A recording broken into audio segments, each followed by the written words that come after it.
What'd I tell you? You are, without a doubt, my best drinking buddy in all of Nogcry. You're too kind, Mr. Varka. Truth is, though, I am but a dabbler when it comes to spirits. Yours, my friend, is a truly superior palate. Ah, Traveler! What impeccable timing.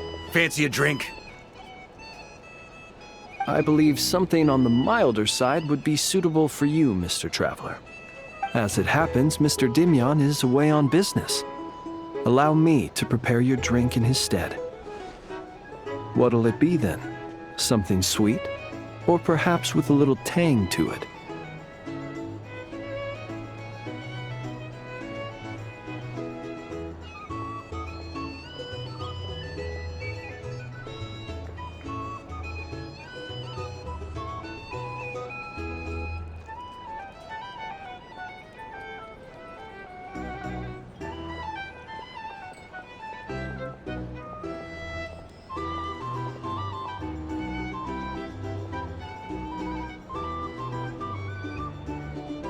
Ah, nothing like a bit of indulgence after a busy day on the road. Sweet and creamy ought to hit just right. Something sweet, huh? Hey, how about mixing in that juice we had last time? Now that's what I call hitting the sweet spot. In all our gatherings, Mr. Varka, I don't believe we have ever partaken in what one might call juice. You're referring to the bottle of Sakura sake imported from Inazuma, I presume. If I remember correctly, that tiny vial was the undoing of 4 patrons. Sakura sake? That's odd. I don't recall it having much of a taste at all. But I remember those pickled sakura were delicious, and they were perfect with alcohol.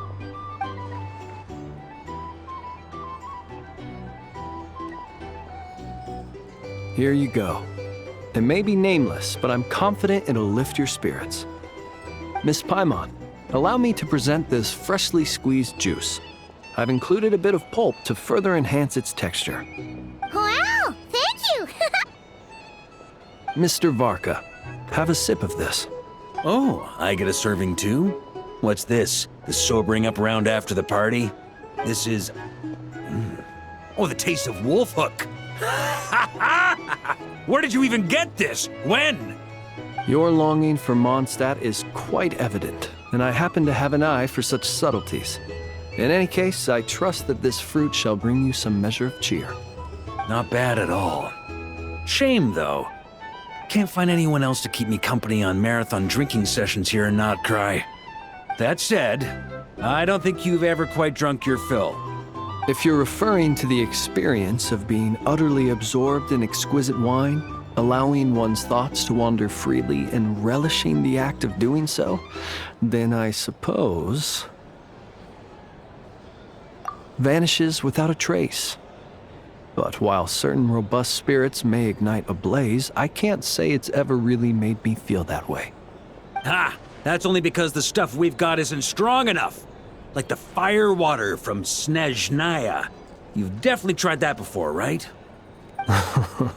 Of course. But it's been some time now, so my recollection has grown faint. I'll get us a barrel one of these days. Then we can drink to our heart's content. I shall defer to your judgment, Mr. Varka. First, however, allow me to raise a toast to this most pleasant evening encounter. All right. Ha ha ha! Cheers! Cheers! Here's to a delightful evening.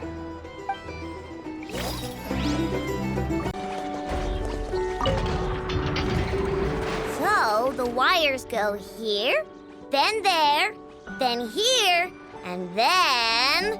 ta-da! All done! See? Super easy peasy, right? Why on earth am I here at this class? Where's Flint? We agreed to come together. Right. I understand. I've gotten written down. All of it. Writing it down won't do any good. Last time you said you had it memorized, but today you showed up and forgot everything again. Enough. Confiscate his notebook. You're writing it down from memory now. What? Wait, let me take one more look.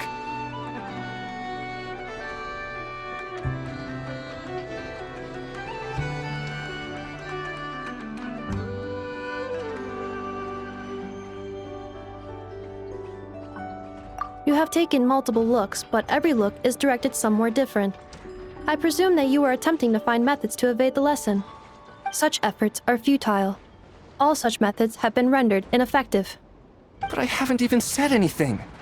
Your eyes indicate your intent clearly, Mr. Itlua.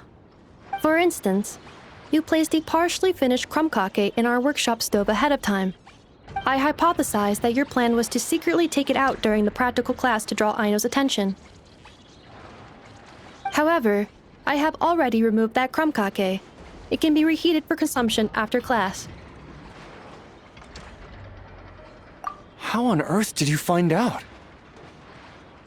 Mr. Flynns has already executed this method once. What? Flint's told me he hid his crumb-cake in the cabinet.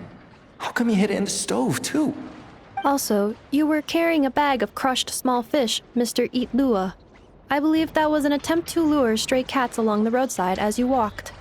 You would put the bag under your feet, the kittens would gather around you. Afterwards, you would pick one up and exclaim, "Huh! What a cute kitten!" Upon which Aino's attention would be drawn accordingly. Unfortunately, Mr. Flint's has also tried this method before. Impossible. All small animals are afraid of Flint's. They wouldn't dare to get close to him. How in the world? While he did not lure the small animals here himself, he taught this method to Aino. Subsequently, Aino utilized this method to play with the small animals for an entire afternoon. The lesson for that day had to be canceled. This time, however, I have already fed all the small animals present in the area. Therefore, this method will also be ineffective. What do you mean you fed all the animals around here? Even the deer and birds? Affirmative.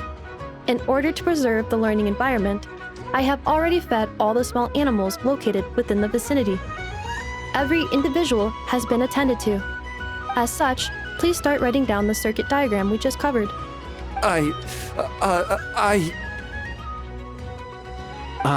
Mr. Itlua. I apologize for intruding upon your studies. Greetings to you all, Miss Aino, Miss Inefa, Mr. Traveler, Paimon. He's here! The truant is here! It is with great regret that I find myself unable to attend your enlightening lectures. However, a matter of absolute urgency necessitates both my own departure and Mr. Itlua's temporary withdrawal from this gathering. The same non-negotiable reason has again been invoked. A matter of absolute urgency by order of headquarters. Such is life, full of non-negotiable frustrations.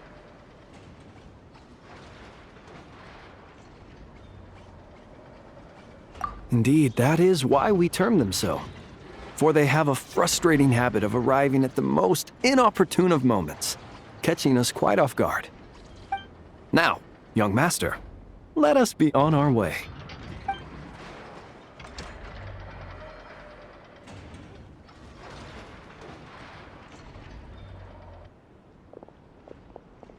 Mr. Flint's, none of those tricks you mentioned earlier worked. I'm very sorry to hear that.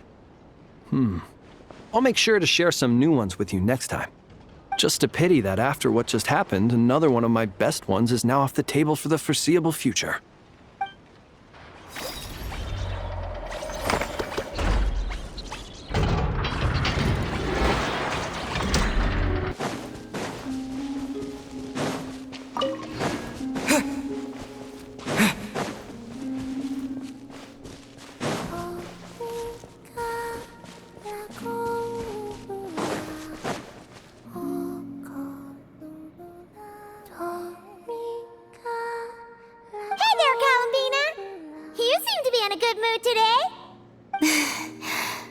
Come on up. You want to play moon chess again or something? Yes. It has been a while, and I somewhat miss playing. Or, can you move multiple pieces per turn now because you're the Triloon goddess? That would be cheating. Yeah, Paimon knows that. She was just kidding. Shall we begin then?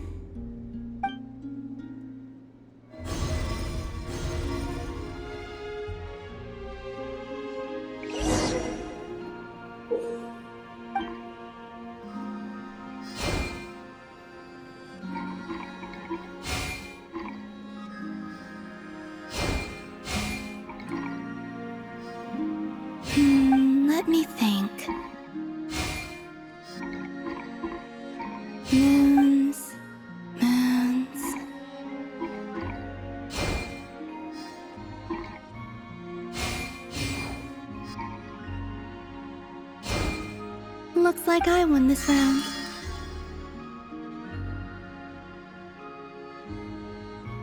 The 3 moons linked up in a line. Huh? Still thinking about how that last match went? Oh, no. It's just... Looking back on the game now gives me a peculiar feeling. Oh yeah! Now that you had the power of 3 moons, you've become more than just something that can dominate the night sky. Yes. And I also think that the fate of the world may have been different had there not been division between the 3 moon goddesses. The first one I saw was Sonnet, goddess of the iridescent moon. She was livelier than I'd imagined, more like a playful younger sister. Arya of the eternal moon was the most mature of the 3. She was a natural leader and was most gentle to others. Just like Lauma, actually. As for Canon of the Frost Moon, she seemed both wise and far-sighted, and it was she who gave her moon to me. Yes, despite their differences, they loved Tevat, and they loved this home. When I spoke to them of the things to come, they all seemed relieved, glad that this world still held so rich a future. That was also why they gave me the power to return home. Paimon would love to see them and give them a real proper thank you. I would very much like that as well, but I fear it's no longer possible. Fortunately, this world continues onward, and the humans they protected have survived, and pass on their stories to this day. Exactly! As long as we live well and don't let the bad guys destroy the world, that's the best thanks we can give them! Of course! You can bet Paimon's always trying to live her best life. You too, Columbina. Eat well and sleep well every day. And come find us if you want to play games. Sure. I suspect that from now on, I shall think of those 3 gentle goddesses every time I play moon chess.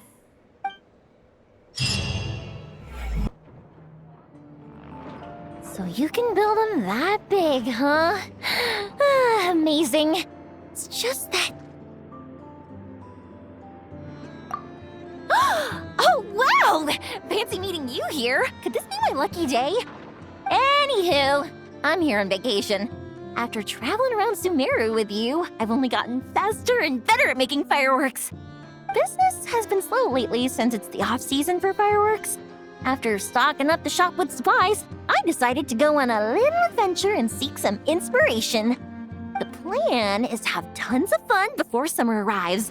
When I return with my new ideas, I'm sure my efficiency can only go up.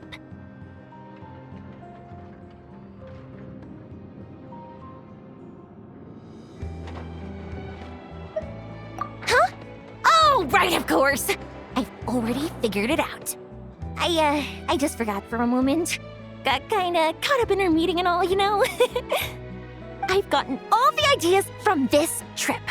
Right now, I'm working on getting some small gifts for my family and neighbors. Look, I got some local dried fish for Dad and midsummer berry jam for Mom. They're both specialties from around here.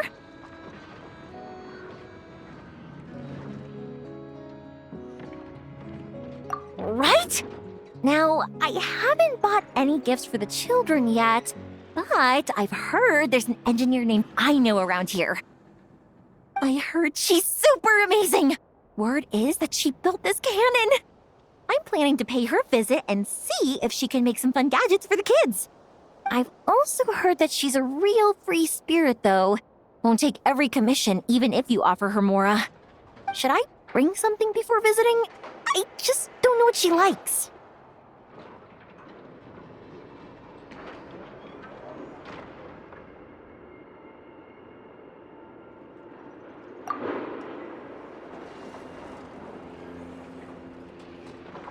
Huh.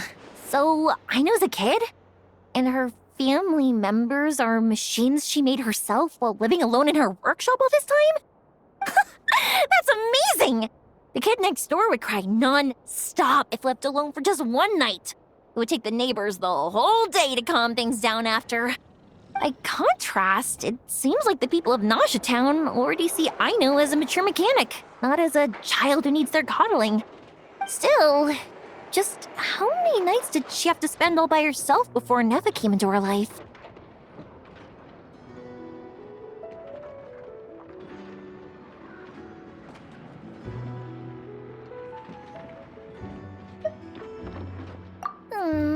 Well, we can't change what happened before. But now that I'm here, I'm going to make sure she has a great time. Looks like it was the right choice to bring my tools with me. I'll head over to Nasha Town to borrow their crafting station and make her a beautiful gift. What should I make? Fireworks?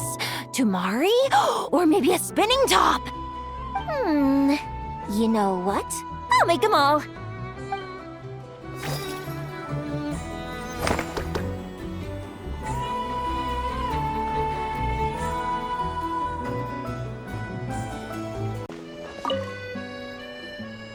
Yes, just like that. This will be more than enough to assassinate Varka. I'm going to assassinate Varka. I need ideas for assassinating the Grand Master. I went over this with Alice a long while ago. She stands with me, and has even offered several ideas on how I might take him out. Of all her suggestions, this one seemed the most promising. Bring a full cart of Mondstadt's newest dandelion wine all the way here, and then, before Varka's very eyes, tip the entire cart over the cliff. Perhaps the monumental, overwhelming grief will make him collapse, or go drown himself in whatever other wine he can find. That doesn't sound like it'll work. Wait, no! Don't even think about doing something so horrible. When writing a novel, the author, naturally, seeks to be as extravagant as possible, especially when writing detective novels. If the opening lacks a striking turn, how is the rest of the plot meant to unfold? Alas, this will be my final attempt at writing detective novels. Oh, I suppose they call them crime novels in Inazuma. In any case, they all tell of crime. There's hardly a meaningful distinction. I also discussed it with Barbie, but our novel writing sessions always evolve into crime planning sessions. Methods of crime and puzzles of deduction. We have explored plenty of those, yet the plot would not advance. The Angel Killer case. Try as they might, the culprit remained elusive. The desperate detective rushed into the crowd, then shouted the revered names of the 4 great rulers at the sky. Whoosh! Pitter-patter. Boom! Detective and murderer reduced to ash. What kind of writing is that? Doesn't that leave no room for deduction at all? Of course there is. It was only through painstaking deduction that the detective finally discovered the names of the 4 great rulers, learning also that shouting them at the sky would inevitably reduce one to ash. My point exactly. Simply deducing who the culprit is has become dreadfully unoriginal. The subject of one's deductions must be something more creative. I even thought of having a Seelie detective, an angel who, longing to become a detective, became a Seelie, and by some twist of fate, ended up as a detective's assistant.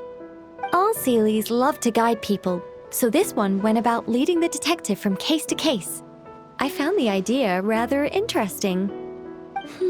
Come to think of it, the Seelie detective and the Angel Killer case seem far more interesting than assassinating the Grand Master. Never mind, guess I'll move on to work on that idea then. It's precisely because I overthink every little detail that I've lost interest in continuing. Not to mention the mountain of words I'll have to write. The very thought of penning all those words. Oh, what a hassle. And I can't even get a ghostwriter for this one. I'll just work on the angel killer case instead. But how might the detective deduce the truth? Perhaps he could have a conveniently informative dream.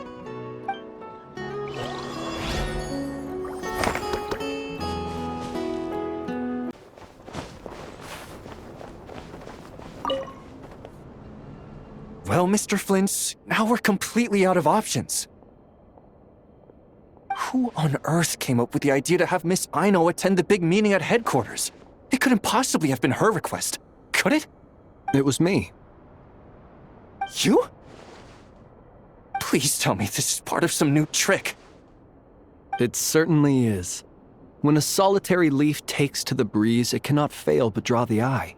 Yet when a multitude of leaves depart in unison, the singular form can no longer be distinguished. Sharp as ever, I see. Still, I must express my great regret for being unable to participate in such an enlightening assembly. Be that as it may, Mr. Flint's, look at all the autumn leaves in this building. I imagine all of them would love to fly away quickly. I can already imagine all their excuses. Stomach aches, headaches, outstanding assignments, emergency deployments. Nope, they've used up all the excuses and left none for me. I mean, good heavens. We once had 20 Ratniki down with stomach aches, 15 who hurt their legs in a fall, 6 struck by fevers, and 8 with urgent matters to attend to. If an outsider saw this, they'd think our headquarters had been raided by the Wild Hunt. In all fairness to them, if this place were genuinely to face a sudden incursion of the Wild Hunt, I am confident that they'd be here in full force. Very funny, sir, but I have no intention of attending a meeting with the Wild Hunt. And neither do I. Yet, as we both know, the Wild Hunt seem to have a special fondness for playing the part of uninvited guests. Anyhow, I'm usually the only one left in the entire meeting room. And then, I still have to deliver the meeting minutes to the absentees after it's done. Then I must extend my sincere gratitude for your efforts. Could you come by yourself next time, then? As I said before, such frustrations likewise possess an uncanny propensity to show up without invitation. When can this poor leaf finally drift away? No need to drift away completely. Just a little further than the nearest leaf. Thank you, but I'm the leaf nearest to you, aren't I? Rest assured, young master, we'll all make landfall together. Besides, I'm inclined to believe that no autumn leaf ever falls where it shouldn't.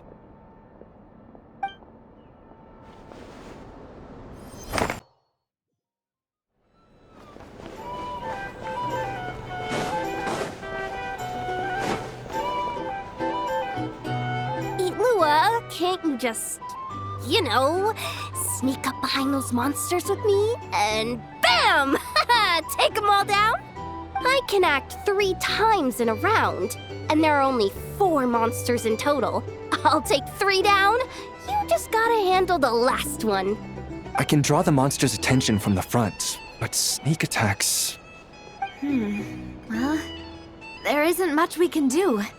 Itlua's a Lock Knight who chose the Goblet of Justice. Indeed. If Itlua were to strike from behind, he would be forced to become an Oathbreaker Knight. A significant penalty would apply to all actions going forward. Oof, that's not good. If we don't defeat all these monsters in one go, those explosives are going to blow us sky high. There's another way.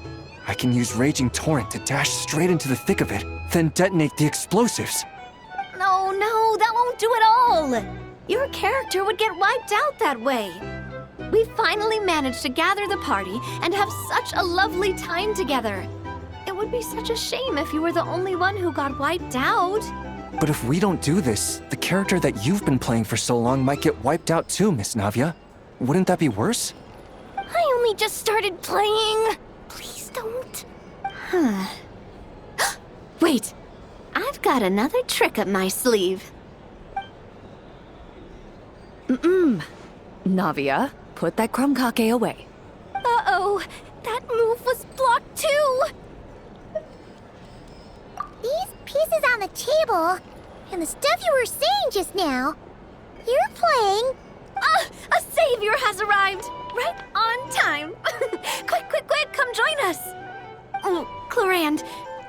doesn't count as violating the rules, right?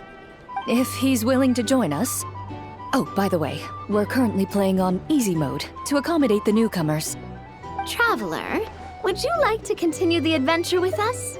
You definitely would, right? Oh, come on! Any more questions and those explosives are gonna send us flying! Good. Since you haven't played a script for a while now, you may have one chance to reselect your skills. The skills you can modify are cooking and medicine. What do you think? Would you like to make any... Very well. In that case, you want to learn the cooking skill, yes? Very well then. Let the game continue. Just when everyone was at their wits' end, a familiar voice rang out from behind them. Long time no see, everyone. Looks like you need my help. By the way, what are you doing here? Could it be that you heard our summons? That kinda makes him sound like a summoned spirit. Well, not that he doesn't fit the part. Indeed. You have called, and I must answer. Guess that means I was randomly dragged into this game. As expected of the veteran player Miss Navia mentioned before, they got into character instantly. Though the Marachose hunters had much they wished to share with one another, at this moment, the joy of reunion must yield to the crisis at hand. Now then, the combat round continues. You have the first turn. Also, since we have a new member joining us, I'll be adding some dark cards to boost the enemy's various abilities. The Traveler isn't a sudden addition. He's been traveling with us all along. We've just, parted for a short while, that's all. Totally normal. I've already counted the dark cards. You should start discussing your tactics. You're so strict, Clorand. Anyway, let's stick to the original strategy. Now that we have the Traveler with us, we have enough people. Itlua and I will hold the line out front against the monster's assault. Yehoda, Traveler, you circle around the back and take them all down in one swoop. All right, leave it to me. We Masters of Chi get huge damage boosts when attacking from behind. But why are you a chef? How's a chef gonna perform a sneak attack?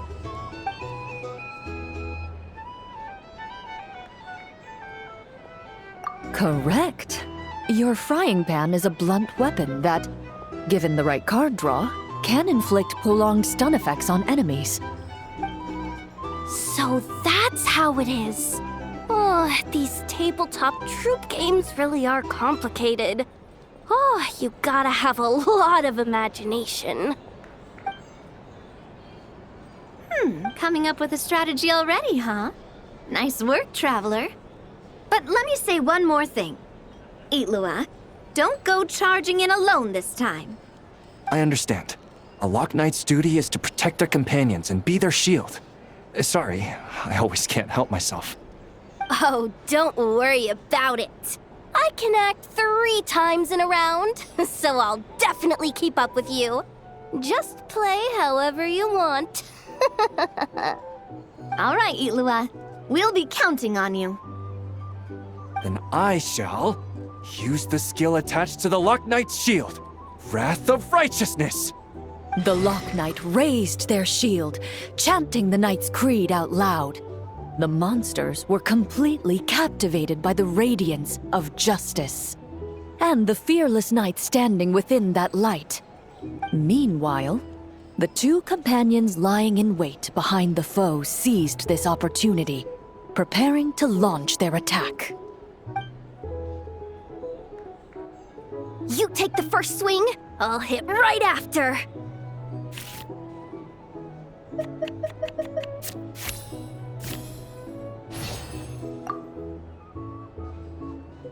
The Marachose hunter's skills hadn't dulled with time.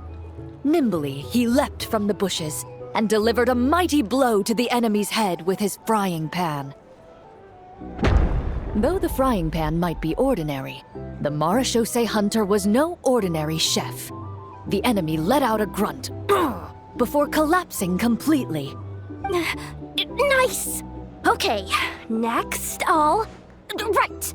Gotta use swift as wind to close the distance. Then use 4-element strike from behind. Ah! That hurts! Who bit my leg? Huh? Ashru? What are you doing here?